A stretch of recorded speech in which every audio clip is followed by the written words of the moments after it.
Olá pessoal, tudo bem com vocês? Aqui é Patrick Luiz gravando o Portal Avisei para o Mundo que Somos.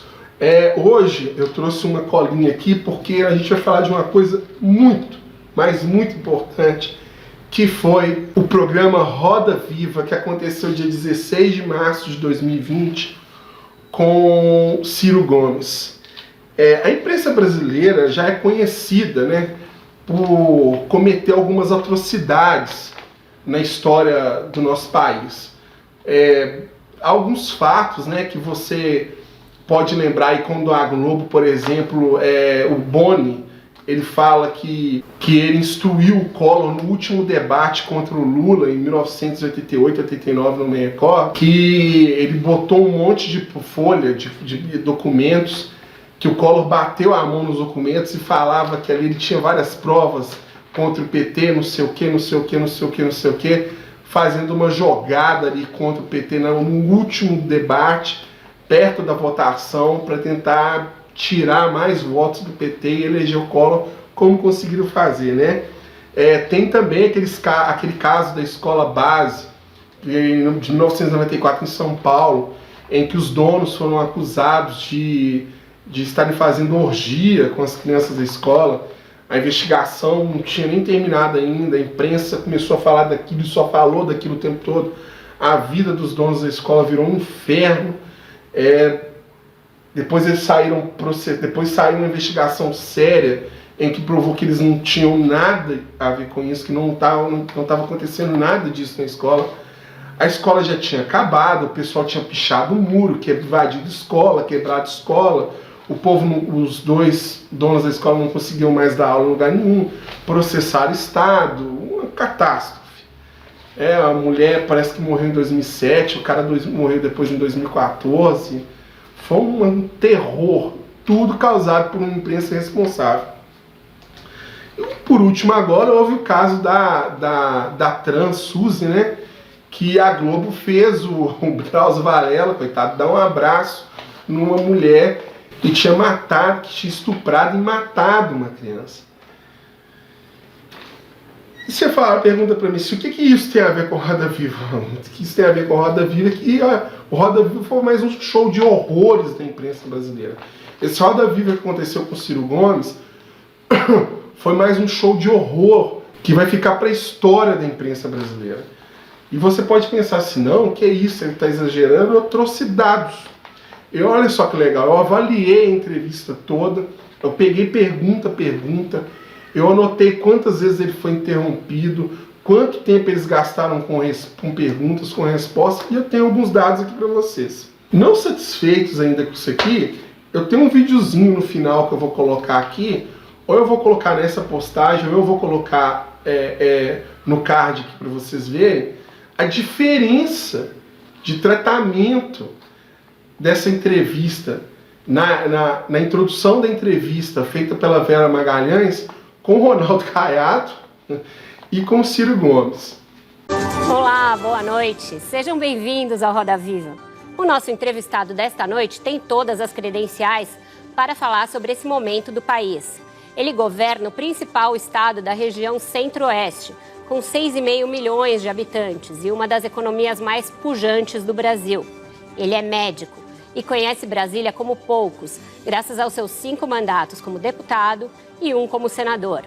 Por fim, ele era, até recentemente, um dos poucos aliados de Bolsonaro entre os governadores.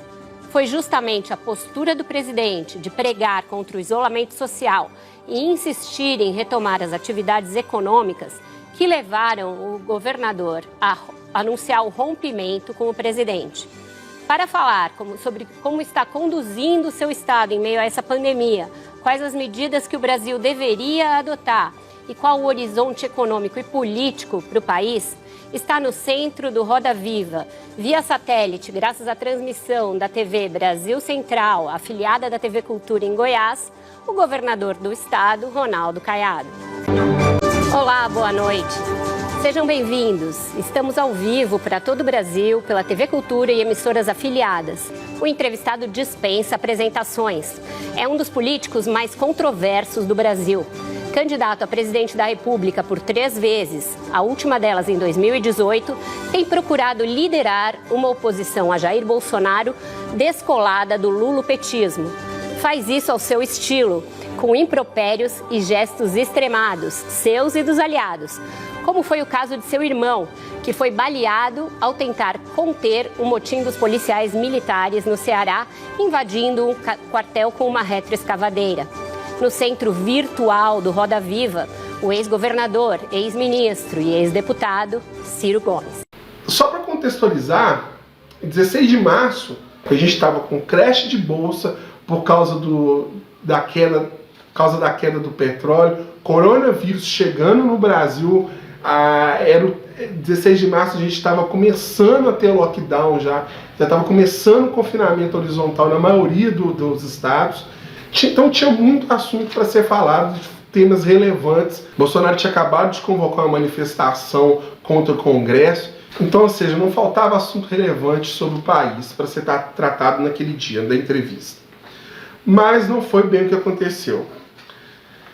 No meio desse panorama todo político bagunçado e cheio de assunto para falar, teve perguntas que foram simplesmente inacreditáveis. Mas, em primeiro lugar, eu vou aos números, para vocês verem aqui.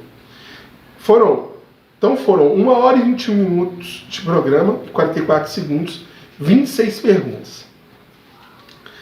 Do total dessas 26 perguntas, 12 perguntas foram feitas sobre assuntos relevantes da época. Sobre Bolsonaro, as atitudes irresponsáveis dele, sobre a questão do coronavírus. 12 das 26 perguntas, 12 foram de temas relevantes, realmente relevantes, que interessavam ao público ali que estava assistindo aquilo.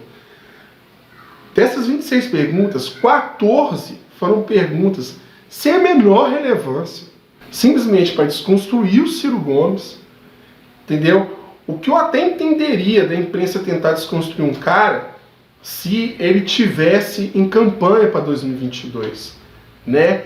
Lógico que ele já é pré-candidato, mas não é só por isso, né? Isso tudo só me reforça a seguinte teoria, de que Ciro Gomes é o grande nome para 2022. Então, eles resolveram fazer 14 perguntas. Dentre essas 14 perguntas, 3 delas foi sobre a Venezuela. Sim, Venezuela. Alguém consegue acreditar numa coisa dessa? O Brasil pegando fogo, um presidente chamando o povo contra o Congresso, um vírus chegando, com capacidade de exterminar um monte de gente, e o povo perguntando sobre declarações que o Ciro Gomes tinha dado em época de política sobre a Venezuela, em época de campanha eleitoral. Foram 3 perguntas que eles gastaram com isso. Só para vocês terem ideia, eu também anotei o tempo. Das perguntas relevantes, das 12 perguntas que eram realmente necessárias, que também que valiam a pena o programa, eles gastaram para perguntar 6 minutos e 20 segundos, e para as respostas o Ciro gastou 28 minutos e 49 segundos, totalizando 35 minutos de programa. As perguntas irrelevantes, as perguntas que só serviam para desconstruir o Ciro Gomes, as perguntas que não tinham nada a ver com a atualidade, como Venezuela, por exemplo, para eles fazerem as perguntas, eles gastaram o dobro do tempo das outras, das perguntas relevantes. Eles gastaram 13 minutos e 9 segundos. E o Ciro gastou 27 minutos e 2 segundos, totalizando 40 minutos e 11 segundos. Ou seja, além de gastarem 40 minutos do programa, 1/3 do programa para fazer um monte de pergunta que não tinha a menor relevância para os assuntos da época, o menor interesse da população que estava ali para assistir uma entrevista de um ex-ministro, de um ex-governador, ex-prefeito, ex-deputado, com todo o know-how para explicar, para dar caminhos, para responder a perguntas sobre problemas que a gente estava vivendo nessa época, nesses tempos de coronavírus. Eles gastaram 1/3 do programa. O programa durou 1 hora, o programa durou 1 hora e 21 minutos. Eles gastaram 40 minutos fazendo pergunta tosca e sem noção. Fora isso, teve mais algumas coisas que aconteceram que foram assim, de uma falta de educação sem limites.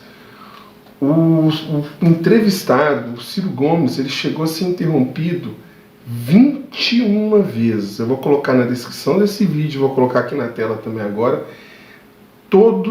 em todos os tempos em que ele foi interrompido, para que vocês possam ir lá no programa e conferir no exato momento em que ele foi interrompido. E convoco cada um que está aí, que tem interesse de fazer isso, a ir lá no vídeo e conferir os tempos que eu estou colocando, que eu vou colocar no tempo certinho. Vocês vão notar o seguinte: eu não estou tratando interação como interrupção, não. Eu estou falando interrupção mesmo, 21 vezes em que o entrevistado foi literalmente interrompido da sua resposta. Entendeu? Porque interação, a pessoa entra, o repórter entra interagindo com algum complemento na pergunta, tudo bem, isso aí acontece. Não. 21 vezes que ele foi interrompido.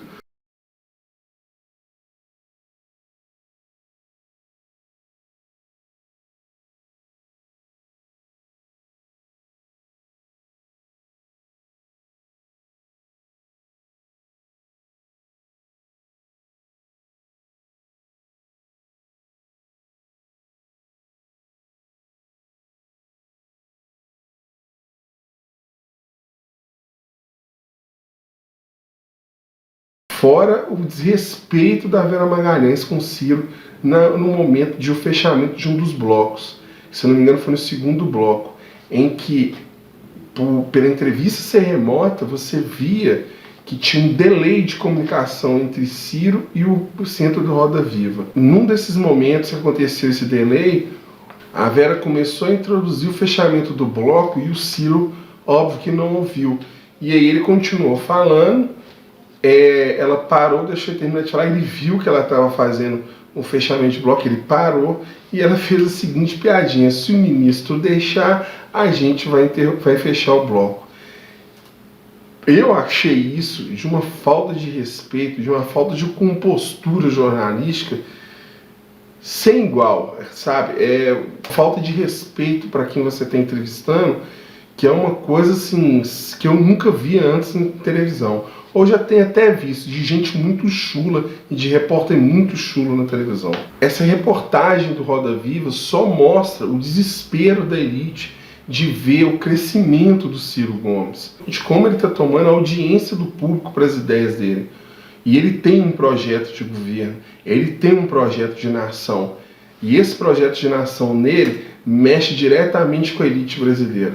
Então, eles vão tentar fazer de tudo para desmerecer a pessoa de Ciro Gomes. E se tem alguém do lado da esquerda que tem um projeto nacional de desenvolvimento para o Brasil, essa pessoa se chama Ciro Gomes. A única coisa que o pessoal do Roda Viva conseguiu fazer nessa entrevista foi elevar o nome de Ciro Gomes, chamar mais ainda atenção para a pessoa dele e fazer dessa entrevista um dos eventos mais catastróficos e vergonhosos que a imprensa nacional já produziu. Quem curtiu, dá um curtir aqui, se inscreve no canal, compartilha para ajudar a gente no nosso trabalho. Valeu!